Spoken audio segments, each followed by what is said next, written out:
సీతని కన్నులార చూడరండి మా బంగారు తల్లిని దీవించి వెళ్ళరండి జానకమ్మ చెయ్యి పుట్టు జాన ఇంక ఎవరంట రఘురాముడే లక్షణాల లక్ష్మీదేవి నింట పెట్టుకున్నవాడు మహావిష్ణువే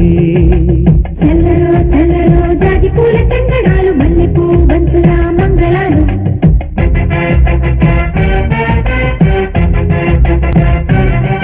మా కళ్యాణ సీతని కన్నులార చూడరండి మా బంగారు తల్లిని దీవించి వెళ్ళరండి